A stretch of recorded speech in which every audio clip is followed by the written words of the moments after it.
Hintayin po natin sila, pababa na po yung mga mga magulang nila yan. Ano yan sila eh, sila yung nakabantay ba. Tumakbo na doon yung isang bata para tawagin sila Kap, tsaka yung ibang mga natin. Ibang mga kasamahan. Ang buro ka? Kailan? Hindi. Ano ka punta kayo daan? Doon sa mo. Nagpakit ito doon sa puno na Ayan. ganang otak na. Mga Karabas, dito yung mga kasama natin nung umakyat sa tama raw, taga-Diinan. Oo, Diinan. Si may binti, pamo. Sabi ko ba, magpasal dito kayo Ay, nagbigay kami ng alagain sa kanila ng mga pato, baka sakali isang main purpose kasi din yan. Maunti-unti sila matuto sa mag-domesticate ng mga hayop para mawala yung instinct nila sa hunting. Ay, Utay-utay sila ba na mag-alaga ng domestic na hayop. Kambing, pato ngayon, salto, tsaka manok. ay tika, ay baka kuwan. Ay, di Ayun, Kap, Kap, ano namin to? Turn over na namin sa'yo. Ibaba natin boys yung mga Ito pala Oo. yan ha. Ayos mo pag-aalaga Si Kap eh. Pag-aalaga yan May usapan kami na to, pag napadami pa nila, magdagdag pa kami sa susunod. Bibisitahin Ay, kaya namin. gibis talaga ang dito eh. Dati ang ko dyan lagi, si Tatay Fausto. Oo, ay na. Stroke na eh, Tatay Fausto eh. Okay na. Ito magkasama yan. Oo, kayo na yung bahala kapag Salamat po, sir. Salamat. 10 pato, 10 manok. Salamat po, sir. Tapos, Kap, ito Kap ay, ito yung abono. Abono para sa kamote. Saka sa mga halaman nyo. Pag nag-abono, huwag masyado sa puno, palibot lang. Palibot na lang. Ito Kap, pakain. Salamat po, sir. Pagkain ng pato at saka manok. Ito. Baka magkabaliktad dahil ito abono. Salamat po, sir. Abono to, ito yung pagkain ng manok. Saka pato ito. Tapos ito, Kap, asin. Salamat po, sir. Asin. Asin to. Bahala na rin kayo Bahala na rin kayo Salamat sa inyong pagtulong. mag-distribute sa mga tao, Kap. Tapos ito, pag siyempre sa umpisa, lalagyan nyo ng kulungan o kaya tali. O ito yung pwedeng paggawa ng kulungan. Salamat. Meron tayo. Itang kabubungan tayo. Bato. Ito. Bilang ng Daming bata. bata ngayon ah. Ba't nung nakaraan? Pinapabato. Anong pasok? Pila mga bata. Kaya natin. May pansit tayo sa mga bata. Kaya natin mga bata. Salamat po sa sir. Salamat. Kung medyo maganda namin, syempre. Salamat po.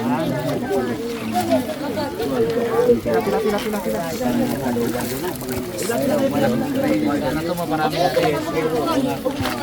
Itong manok native to at saka parawakan.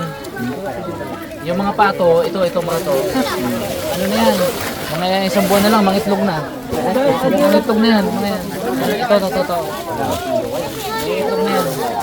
Yung iba bata pa, ito bata pa yan. Bata pa. Siguro mga 3 buwan pa bago mangitlog. Ay!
sakto.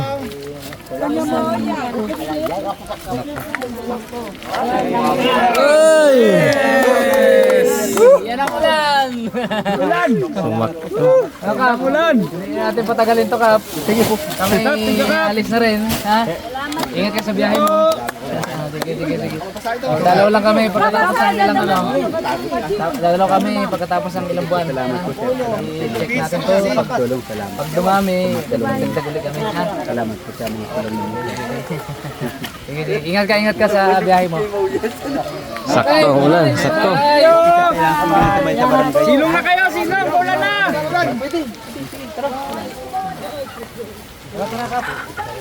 Dito pa kami! Bye! Ayun ang bala dito para minin nyo. Thank you. Ako magkaba.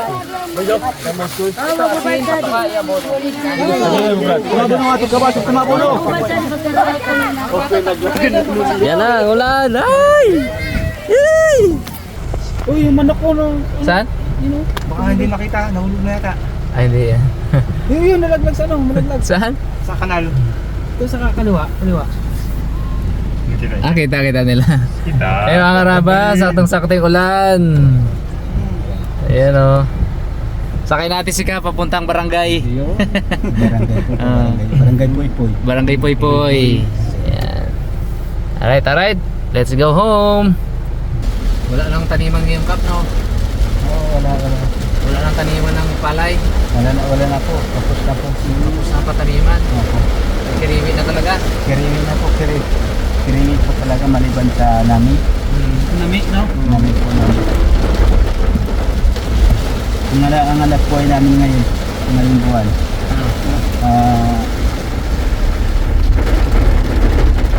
Trabaho po kami dito sa mga Tagalog. Trabaho dito sa mga Tagalog, kundi mangutang. Ganun lang po ang anak po ay namin. Ako, grabe ang daan, no? Zero busy din. Trabaho doon dito sa Tagalog. Trabaho doon dito sa Tagalog. Masukan po kayo? Trabaho. Kung wala na silang trabaho, wala talaga rin po kami, wala po kami may kain. Sa ganito mga panahon, Wala talaga kita, Kap, no? Po sa ngayong mga panahon, wala lang po kami may kain talaga. Kirin, buwan ng August, Hulyo, August, kirin po. Kaya pala August, pagkiniwi, no? Kirin po talagang September. sa Tagalog. parang sa atin din pala eh. Sa atin, ganong panahon, pag-girawin din. Talaga. Maluwang po kasi ginawa namin ng bakuran. Bakod. Bakod para hindi mano ng kambing. Kulang pa yung mga buto natin. O kung pwede po kung mayroon pa. So, nabalik namin, Kap. Dagdagan natin. Salamat po sir. Dagdagan natin. Yung pagsuporta. Kaya nga sa amin kahirapan. Salamat. Tapos, kapag maganda yung ano ng pato natin at manok, dagdagan natin. Sabi ko nga sa mga membro ko, mga kasamahan ko, dapat ito paganday natin. Lagaan natin ng mayos. Yun, tama. Para, Kasi para sa inyo naman yun eh. oo nga po, para sa ating kaunlaran. Para sa atin lahat. Para magdagdag pa kami uli. Oo. Salamat po sir. Para ano. Salamat sa inyo. Sa inyo po support. Kailan ba since tayo nag-start dyan sa Tamisa? 2022? 2022. Mga ano na, Kap, 4 na taon na rin, no? Ngayon, mas madalas-dalasan natin yun para talagang matutukan natin yung mga pananim. Tsaka yung alaga. Salamat po sir. Matutukan natin. Marami. Kausap ko lang kanina mga karabas yung ano, yung taga DNR. Kausap ko kanina, bawal na po pala dyan yung ano, bawal na yung mga apatang paa. Ay ngayon, concentrate tayo sa pato tsaka manok yung paramihin natin. Bawal ng kambing. Oo. Dahil nga ito pong area na to, ayan ito eh. Protected. Hanggang dito, kila Kunet. Protected area, opo. Hanggang dito, Kap, no? Opo. Protected area hanggang dito sa bahay nila Kunet, mga karaban. Hanggang dyan. Opo. Protected area. Hanggang po sa barangay. Hanggang barangay, hanggang sa Tibag eh. Sa may Tibag. Protected area. Sako pa siya, protected area. Kaya bawal po mapasok kaling sa mga malalayong lugar. Dapat bago daw magpasok may paalam sa opisina. Kaya sabi ko, kung tinututukan sa mga katutubo, dapat huwag ninyong bawalan. Kasi kailangan ng tribo, kailangan ng bawat pamayan, kailangan ng tulong. Balik-balik lang kami dyan. Salamat po, sir. Salamat. Pag meron tayong biyaya, ay pamahagi natin dyan sa ating mga kapatid. Salamat po, sir. Salamat. Yan naman, yung mga binahagi namin na yan, hindi lang naman ang galing din sa amin. May mga kaibigan tayong nagpahatid niyan ng tulong din. Salamat. Kumbaga ginamit lang rin kami ginamit lang rin kami para maipahatid sa inyo. Oo. Kumbaga hindi lang yung lahat galing sa amin. May mga kaibigan tayong handa ring tumulong ba. Salamat. Pinagsama-sama namin, kaya yan, adal natin. Sunod ulit, balik kami dyan. Salamat po, sir. Ito na diba, pakyat, barangay, no? Ito na po sa pakyat. Okay. Salamat. Ayan na ng barangay sa taas. Salamat po, sir. Okay, Kap. Yung request mo na asin. Salamat. Natin sunod flashlight, sige. Kailan kita flashlight. Okay. Ingat, Kap. Ingat. Sige, Kap. Salamat sir. Ingat. Salamat po. Salamat. Masigasig nating kapitan nung sitio, mga karabas, si Kap Agibis. Napakabait na tao. Si Tatay Fausto, siya yung punong tribo. Kaya lang medyo na siya, to be honest, medyo nag-ulyanin na siya, ganun. Kasi medyo iba na yung mga nakukwento niya minsan. Medyo paulit-ulit na yung mga kwento niya, ganun. Matanda na rin kasi Tatay Fausto. Ilang beses na pong nakita yon sa vlog natin. Tsaka nung sa Tamaraw, siya po yung in-interview ko doon, kami unang nagkakilala. Hindi, pangalawang meet na namin yon. Nabags na. Unang meet natin sa kanya, yung nag-donate tayo ng mga bag sa Tamisan 1. School supply. Mga school supply sa Tamisan 1. Nandun siya, pinakilala siya sa akin. Then kwento-kwentuhan kami. Tapos nung umakyat kami ng Tamaraw ni Mr. Bags, kinover ko yung Tamaraw, ginawa kong documentary. Si Tatay Fausto yung in-interview ko. Kumbaga, kinuha ko yung point of view ng katutubo. Kumbaga, syempre, documentary, hindi lang point of view ng sa part ng DNR, ng authority yung kukunin natin. So kinuha rin po natin yung point of view nung sa side naman ng mga katutubo. Siya po yung in-interview ko doon, Tatay Fausto. Siya yung punong tribo. So ngayon daw, nasa proseso sila ng pagpili ng panibagong punong tribo. Wala pang nauupo. Pero ang kapitan nila, yan, si Kap Agibis. Agibis. Si Kap. Papunta siya ng Mamburao dahil meron daw silang pagpupulong about tungkol sa mga katutubo. Bawat kapitan ng bawat sitio ng Mangyan community nandun, atin doon.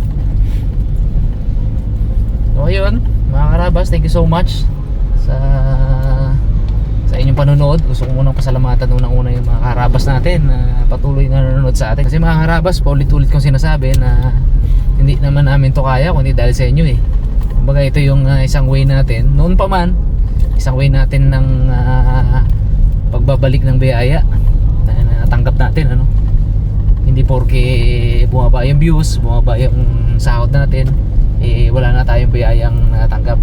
Yung patuloy na nanonood na konting views na yon, biyaya po yun. So kaya hindi tayo titigil sa pag-give back sa community. At syempre, sobrang laki part nyo doon, mga karabas. Hindi porke hindi po kayo nag-donate, hindi porke hindi po kayo nag-ambag, hindi po kayo parte. No, parte po kayo na to, isang malaking parte po kayo. Hindi ko man kayo mapasalamatan ng isa-isa. Kasi dami nyo rin mga karabas 30,000, 40,000, 50,000, di ba? So mahirap, hindi ko kayo kayang pansinin isa-isa. Kaya i-address ko na lang po kayo ng sabay-sabay. So thank you sa inyong lahat, mga karabas. Mahal namin kayo. At syempre, gusto kong pasalamatan ng yung mga natin, yung mga nagpaabot syempre sa yung mga nag-respond sa panawagan ko last time. Pasensya na po, dito ako nakatingin kasi nagda-drive ako. Mabaha mabaha, kailangan kong tingnan. Tingnan nyo, mga karabas.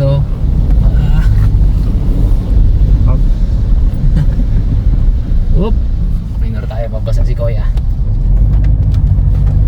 Okay, gusto kong pasalamatan yung mga ano natin, yung mga paabot ng kanilang pagmamahal. Hihinto lang ako kasi meron akong kodigo, di ba? Siyempre gusto po natin pasalamatan si Ate Jo. So mga karabas, hindi ko po babanggitin yung kanilang full name para rin sa kanilang privacy ano. Pero pag binanggit ko yung pangalan nila, alam nila na sila na yon. So maraming salamat kay Ate Jo. So nagpadala siya para sa mga ayan, sa ating gawain at saka para sa Team Harabas sa pangkain-kain daw. So thank you so much po.